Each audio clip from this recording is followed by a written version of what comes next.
Hey guys, it's Dawson here. I am the buyer specialist and one of the agents on the team at Ritchey Realty. And now that it's August and summer break is kind of coming to an end, I always kind of take this time of the year as a great place to start planning for the rest of the year ahead. I know a lot of people like to take New Year's as their time to kind of set goals and get organized.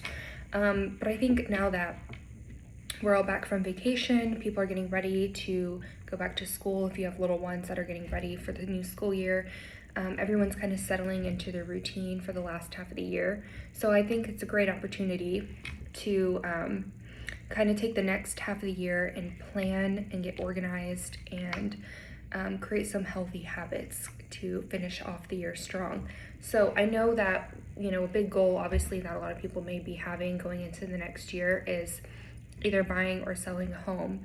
So I want to share with you guys 6 healthy habits for any of you current homeowners or aspiring homeowners to integrate into your routine as we finish out the year.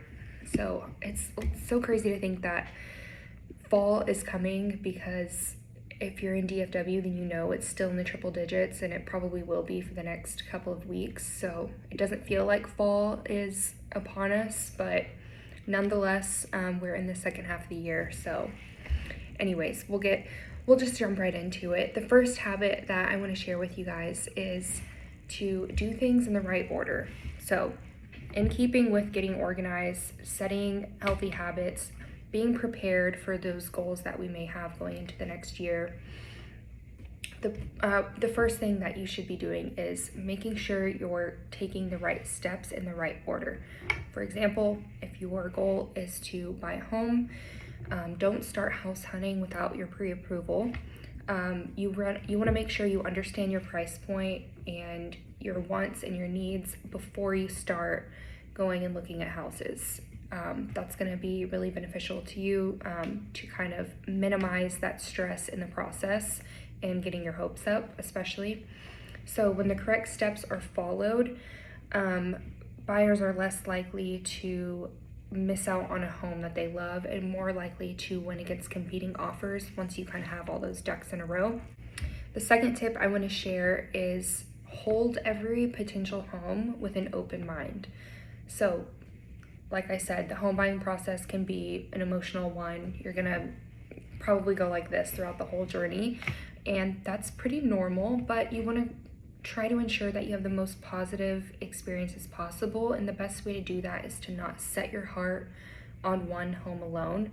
That way, if you find a home and you just absolutely fall in love with it, but your offer isn't selected for some reason, or it is and maybe something comes up in the inspection process and you have to let that home go, you want to be able to do that with confidence and know that you can find another one. There's going to be another home somewhere along the line, and maybe it'll even be a better one. So don't get your heart set on one particular home, just keep an open mind.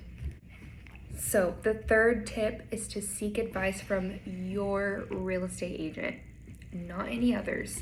And the reason I say that is because another real estate agent who you may come across that's not your agent, they may not be trying to steer you in the wrong direction. They may have great intentions in trying to offer helpful advice to you. But no other agent has gone on the journey with you from the beginning. So another agent's advice is probably going to lack a lot of details and context for your unique situation specifically. So although their advice may be coming from a good place, they don't know all the details of your unique situation like your agent does. So hire an agent that you trust, and then trust that agent to do their job. The fourth healthy habit for all of you homeowners and aspiring homeowners is to perform maintenance tasks regularly. So if you're already a homeowner, this is an important habit to have, especially if you have a plan to resell in the future or in the near future. Oftentimes, your home is probably the largest investment that you have, so maintaining and improving the condition of your home is crucial. You don't want to push off maintenance tasks and sweep things under the rug and kind of ignore things that need to get done around the house, whether small or big, because that's going to really come back to bite you when you go to resell, and then you have this like laundry list of things to do.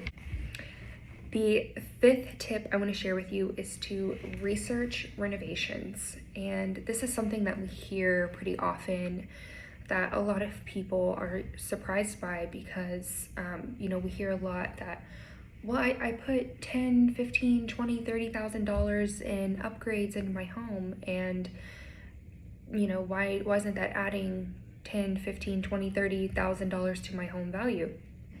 So research the pros and cons of renovations before starting the project, because of course pouring time, energy, and money into your home is essential and can be very beneficial to you, but understand that every renovation won't necessarily add value to your home. And it shouldn't stop you from making any changes that you want, even if it doesn't add value. While you're living there, you may want to make some changes, and you should do that. But just know that not every change and not every dollar spent is going to be recouped when you go to sell. And last but not least, this one is so important for sellers and buyers. Do not let comparison steal your joy. So homes are going to come on the market that you're going to love. Friends are probably going to buy houses that are better than yours, or you may think they are. You may know someone that sold their home for a better price than you sold your home for, but your home holds memories, and owning a home is an amazing piece of the American dream. There's a reason that it's such a big goal for so many people. Owning a home is something to be proud of, and I want to encourage you to really try and avoid that comparison in the home buying and selling experience. Just enjoy the memories, enjoy the growth, enjoy the experience that comes with owning a home and investing in real estate, and don't let that comparison stop you and keep you from being a homeowner and being, having that little piece of the American dream.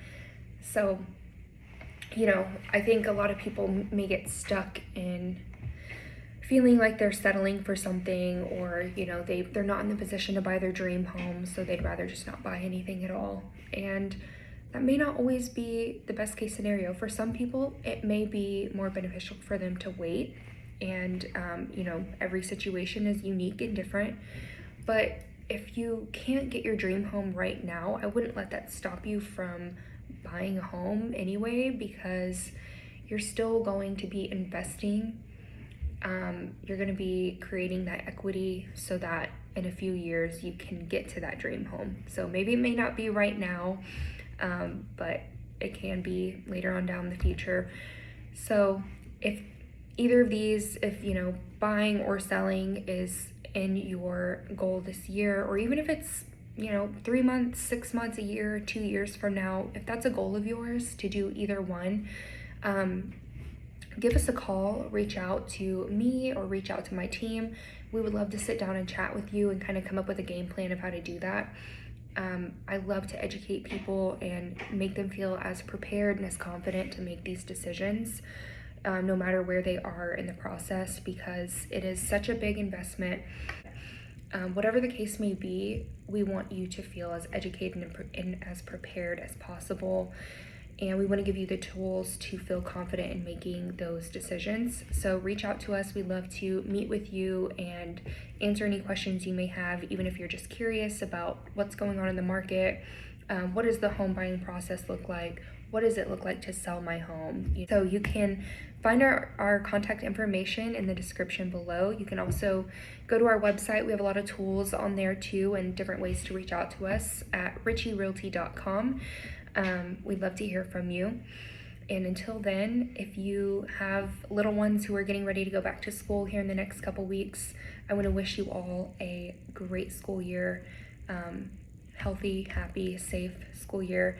And for those of you who don't, all across the board. If you're in DFW or if you're in Texas in general, try and stay as cool as possible, because I think we have a couple more weeks of absolutely insane heat. So hopefully you have somewhere you can cool off. And until then, we're excited to hear from you, and we'll see you guys next month.